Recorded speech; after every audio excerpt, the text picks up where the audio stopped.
Cinemania Field Report, The Kentucky Fried Movie. There is a tradition of entertainment that reaches deep into humanity's history.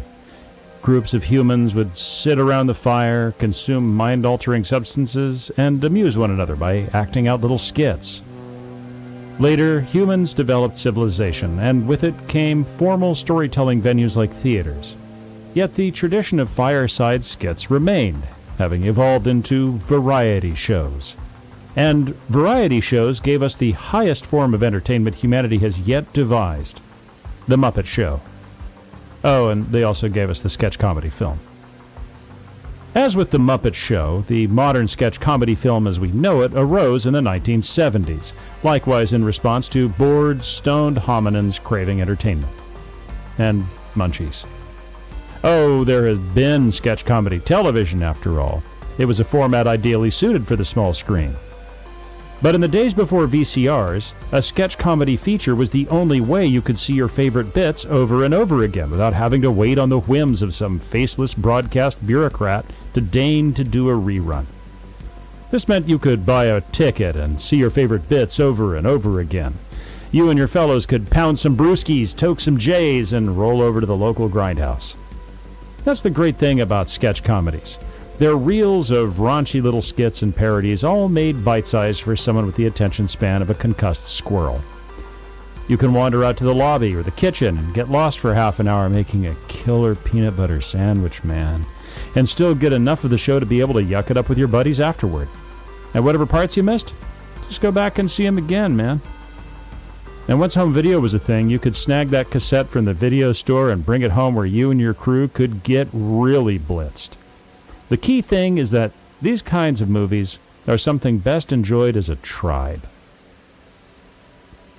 After the success of Monty Python's, and now for something completely different, demonstrated the viability of the sketch comedy feature, others across the U.S. and Canada got in on the act. Thanks to the death of the Hays Code, they could get away with it too.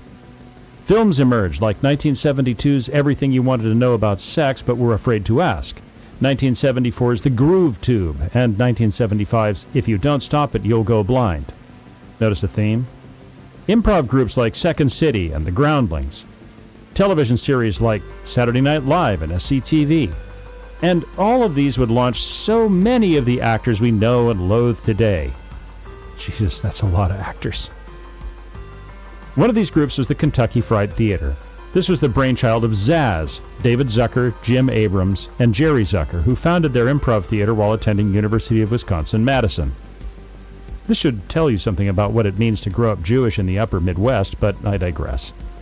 Zaz is legendary for producing eminently quotable parodies like Airplane, The Naked Gun, Hot Shots, and Scary Movie, but it all began with 1977's The Kentucky Fried Movie. The Kentucky Fried Movie is perhaps the best example of its genre. It consists of a series of unconnected bits structured in a broadcast television format and feels more like a visual version of an issue of Mad Magazine or National Lampoon. Bits like Catholic High School Girls in Trouble and Cleopatra Schwartz both spoofed exploitation cinema and gave their target audiences the bare breasts and softcore sex they had come to expect. Other bits like Feel Around and Eyewitness News were more surreal. Fake commercials like Willer Beer, Nitex PM, and Nessun Oil parodied those on television at the time, while bits like Zinc Oxide and You and Courtroom sent up television shows and educational film strips. The core of Kentucky Fried Movie, however, was A Fistful of Yen, a short feature that spoofed the martial arts movies of the 70s. It was most obviously a parody of the Bruce Lee film Enter the Dragon, but despite the story being extremely tongue-in-cheek, the martial arts demonstrated in the film were absolutely serious. It depicts real martial arts practitioners doing real stunts and executing real technique, and features Hapkido master Bong Soo-han as the villain. A Fistful of Yen remains one of the few films that showcases the beauty and power of Korean martial arts. Unfortunately, it is also a film marred by the depiction of racist stereotypes and tropes. It was, after all, the 70s. Despite its flaws, The Kentucky Fried Movie is a film that continues to extract laughs from modern audiences. Even though it came out in the summer of 1977 and had to compete with that one blockbuster about space wizards with laser wands, The Kentucky Fried Movie was enough of a success that it established careers for both Zaz and the film's director, John Landis. Notably, Landis's next two features were the 1978 film National Lampoon's Animal House and 1980's The Blues Brothers. The Kentucky Fried Movie even spawned a sequel of sorts, 1987's Amazon Women on the Moon, which had a similarly loose structure of 21 different sketches arranged around a short feature in the middle, all of which were directed by 5 different directors, including John Landis and Joe Dante. Unfortunately, thanks to the way smartphones equipped with social media platforms have atomized the entertainment ecosystem, sketch comedy movies, and feature films in general, have been rendered largely irrelevant. Nowadays, people curate their own playlists of asinine shorts and watch them alone, probably on the toilet. You see something silly, you grunt, you laugh, maybe click share, zap it to a couple of folks in your DM lists, and you move on.